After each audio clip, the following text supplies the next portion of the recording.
Hello friends, welcome to my new another blog. আজকে অনেক দিন পর বাড়ির বাইরে বেরোলাম। সেরকম নয় যে বাইরে বেরোতাম না, অন্যদিন এমনি সামনাসামনি ঘুরতে বেরোতাম, কেনাকাটার জন্য বেরোতাম না, এই একটু ইভিনিং ওয়াকে বেরোতাম বর আর আমি। তো আজকে একটু দরকারেই বাড়ির বাইরে বেরোচ্ছি। আর আজকে যেখানে যাব এটা সামনের বাজার নয়, একটু দূরেই যেতে হবে। জায়গাটার নাম হচ্ছে বুটিমোড় বাজার। তো তোমরা হয়তো একটু অবাক হয়ে গেছো নামটা শুনে। আমিও যখন প্রথম এসেছিলাম আমারও শুনে একটু অবাকই লেগেছিল। তো এখান থেকে বুটিমোড়ের দূরত্ব প্রায় 10 কিলোমিটার।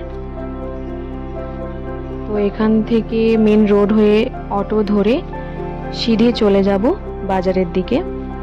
তো চলো যাওয়া যাক। অটোতে উঠে পড়েছি।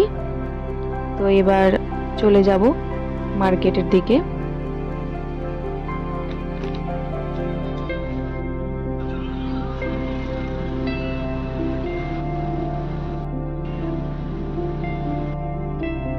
অটো থেকে নেমে পড়েছি। এখন চলে যাচ্ছি লেন্সকার্ট চশমার শোরুমে।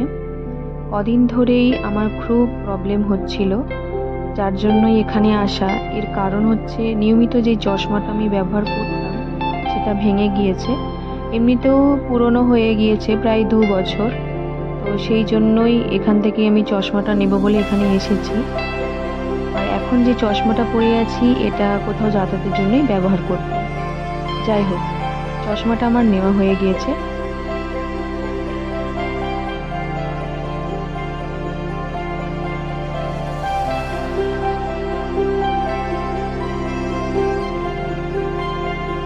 তারপর সিঁড়ে চলে গেলাম জুতো দোকানে।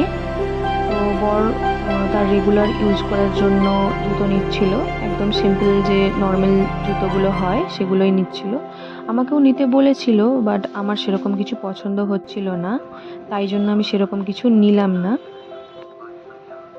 আমরা প্রায় সকাল 11টার সময় বেরিয়েছিলাম। তো এখন বাজে 1:30।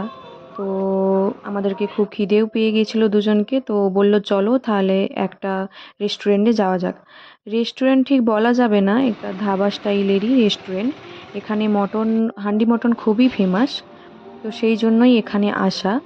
তো আমরা অর্ডার দিয়ে দিয়েছিলাম দুজনের 2 প্লেট ভাত, মানে ভাতের থালি, যেটা সাথে ছিল হান্ডি মটন 4 পিস, সাথে গ্রেভিও ছিল, আলুর চোখা দিয়েছিল, পাঁপড় আর পেঁয়াজও দিয়েছিল। তো খেতে খুব ভালোই হয়েছিল, খুবই টেস্টি হয়েছিল, কিন্তু আর একটু সেদ্ধ হতো। আর এই মটনটা ওরা গরম হাঁড়িতে হচ্ছিল, ওখান থেকেই আমাদেরকে পরিবেশন করেছে। যাই হোক, তাড়াতাড়ি খাওয়া দাওয়া শেষ করে আমি চলে গিয়েছিলাম কসমেটিক্স দোকানে। কিছু নেওয়ার ছিল বলেই ছিলাম, তো কিছু প্রোডাক্ট এই যেমন শ্যাম্পু, ফেস ওয়াশ যেগুলো হয় আর কি, ওগুলোই নিয়ে নিয়েছি। তো এরপর এখান থেকে বাড়ি চলে যাব। তারপর যেতে যেতে দেখতে পেলাম রাস্তায় ডাব বিক্রি হচ্ছে, তো এখান থেকে দুজনে 2টো ডাব নিয়ে নিয়েছি। এরপর এখান থেকে অটো ধরে সিধে বাড়ি চলে যাব। আজকের ভিডিওটা এই পর্যন্তই। ভিডিওটি ভালো লেগে থাকলে লাইক, শেয়ার অ্যান্ড সাবস্ক্রাইব করে দিও। সবাইকে টাটা।